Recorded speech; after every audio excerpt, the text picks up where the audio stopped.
Citoyennes, citoyens, bonjour et bienvenue dans ce nouveau dossier de l'espace.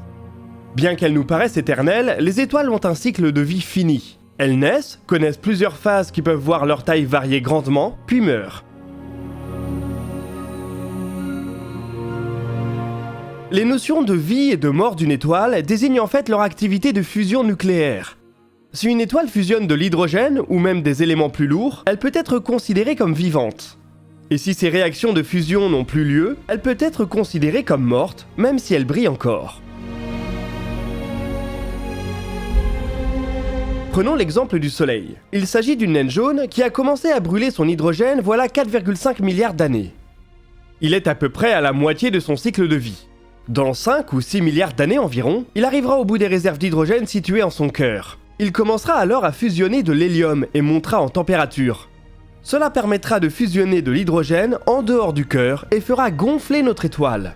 Il entrera dans sa phase de géante rouge. Arrivé au bout de celle-ci, il soufflera ses couches externes tandis que son cœur se contractera en une petite boule très dense, une naine blanche. Cette transition marquera la mort du Soleil.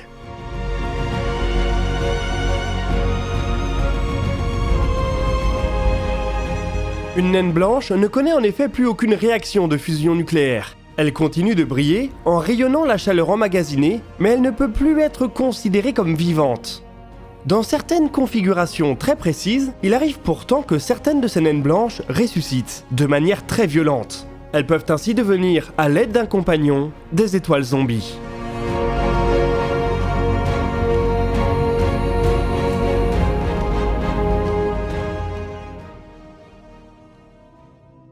Une grande partie des étoiles de l'univers vivent en couple. Tout près de nous, le système Alpha du Centaure en est un exemple intéressant. Il est constitué de 3 étoiles, un couple de naines jaunes centrales et une naine rouge qui leur tourne autour en périphérie. Les 2 naines jaunes, au centre, sont assez similaires au Soleil. Elles vont donc suivre un cycle de vie assez semblable. Mais que se passe-t-il si ce cycle de vie est désynchronisé entre ces 2 étoiles ? Si l'une d'elles devient une naine blanche avant l'autre ? On peut alors se retrouver dans une configuration où le couple est constitué d'une naine blanche, qui a terminé sa vie, et d'une géante rouge qui est en phase finale. Lorsque les 2 étoiles sont suffisamment proches l'une de l'autre, un phénomène de transfert peut alors survenir. La naine blanche peut ainsi se mettre à voler de la matière à son compagnon.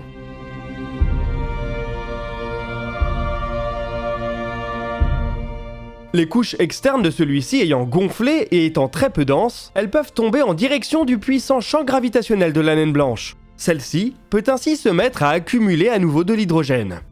Au fil des jours, des mois ou des années, cette phase d'accumulation peut amener une naine blanche à prendre de la masse, et ce changement peut avoir des conséquences dramatiques.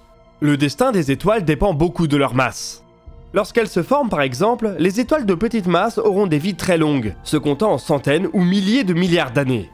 Les étoiles les plus massives auront à l'inverse une vie très courte, quelques millions d'années seulement.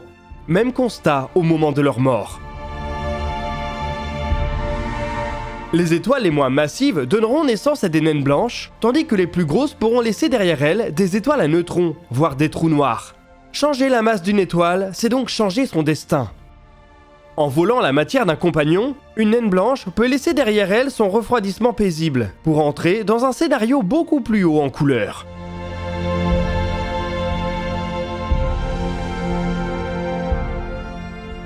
Lorsque la masse d'une naine blanche franchit une certaine limite, environ 1,4 fois la masse du Soleil, elle rallume ses réactions nucléaires de manière explosive. Dans bien des cas, cela donne lieu à une supernova de type 1A. On a souvent évoqué les supernovas à effondrement de cœur sur la chaîne. Elles se produisent lorsque les étoiles massives arrivent en fin de vie.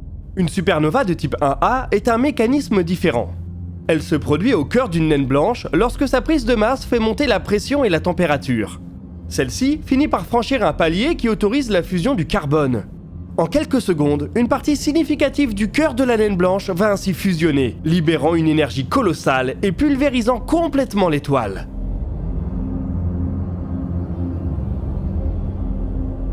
Il est ici intéressant de noter le rôle des supernovas de type 1A, dans la mesure des distances à grande échelle de l'univers.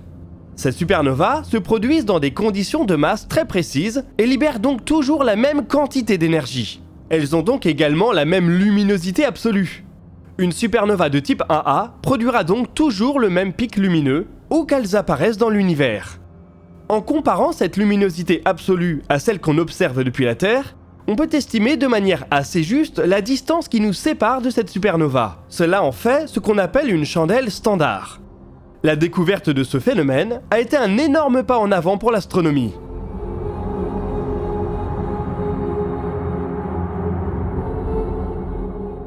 Au-delà de quelques dizaines d'années-lumière, il est difficile de jauger les distances dans l'espace.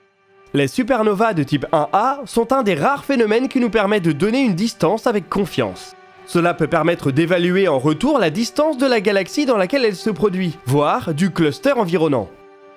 Comme les supernovas de type 1A sont en plus extrêmement lumineuses, souvent plus que les supernovas à effondrement de cœur, on peut les détecter à plusieurs milliards d'années-lumière de distance, et ainsi appliquer leur rôle de chandelle standard dans une grande partie de l'univers observable.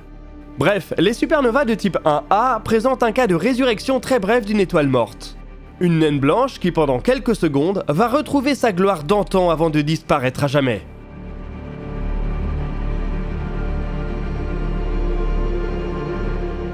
Il semble cependant que dans de rares cas, et pour des raisons encore mal comprises, une supernova de type 1A rate son explosion.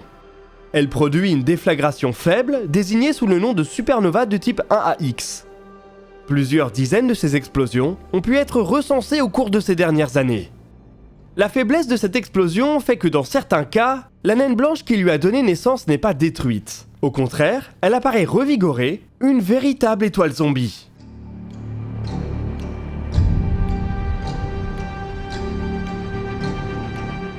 Une telle observation a par exemple été rapportée l'année dernière à l'aide de l'observatoire Hubble. Dans la galaxie NGC 1309, à 108 millions d'années-lumière de nous, on a ainsi pu suivre la supernova ratée d'une naine blanche et découvrir qu'elle avait laissé son étoile génitrice en une seule pièce et même plus brillante. Il n'y a pas d'explication bien établie pour comprendre pourquoi certaines naines blanches explosent complètement et d'autres produisent au contraire une supernova de faible puissance à laquelle elles survivent. Parmi les explications possibles, il y a celle d'une fusion plus partielle du cœur.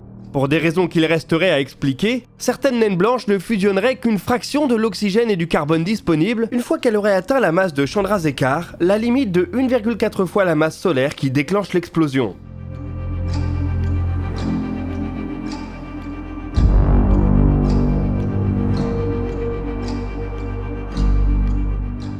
Cela pourrait par exemple être dû à une explosion asymétrique qui détruirait une partie de l'étoile, mais pas sa totalité.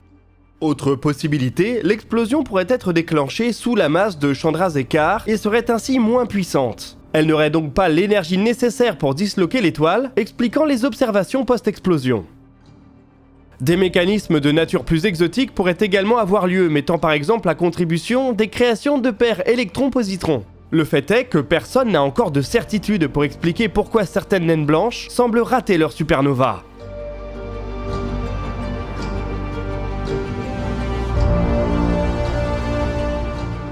L'autre élément qui demande une explication vient du fait que dans de rares observations, la naine blanche survivante semble gagner en luminosité. Est-il possible qu'elle connaisse une fusion nucléaire prolongée à partir de la matière qu'elle a subtilisée ? Cela en ferait une véritable étoile zombie qui aurait littéralement été rallumée. Est-ce plutôt la matière éjectée qui brille en interagissant avec le milieu environnant ou avec les restes de l'étoile ? Il y a là aussi bien des hypothèses mais peu de certitudes. L'étude des supernovas de type 1AX et des étoiles zombies est un champ de recherche relativement récent. Il devrait cependant se développer. La diversité d'explosions constatées pourrait avoir pour origine plusieurs mécanismes inconnus. Cela signifierait que des supernovas peuvent avoir lieu là où on ne les attend pas vraiment. Il se pourrait ainsi qu'elles soient plus fréquentes qu'estimées, en comptant leurs versions les plus faibles, ce qui pourrait avoir un impact sur le danger représenté dans les environs immédiats du système solaire.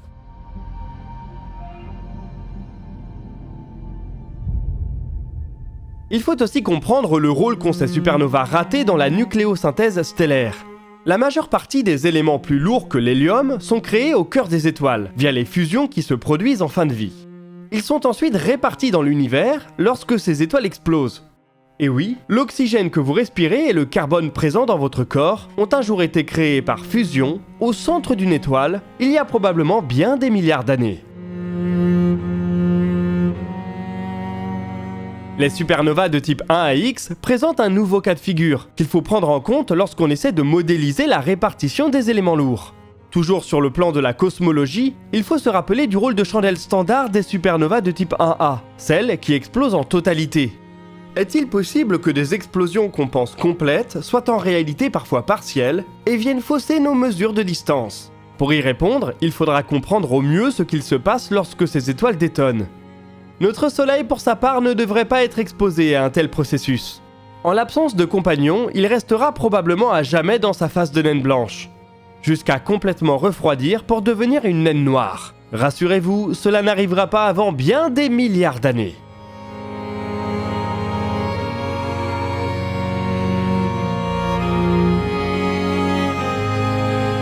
Nous voici en tout cas arrivés au bout de ce dossier de l'espace. N'hésitez pas à partager vos questions et vos remarques dans les commentaires. On y répondra dans la vidéo qui sortira le dimanche 30 avril à 17 h. Vous pouvez consulter la description pour retrouver nos sources et nos réseaux sociaux. Nous, on se donne rendez-vous la semaine prochaine pour un nouveau DNDE, et d'ici là, citoyennes, citoyens, portez-vous bien.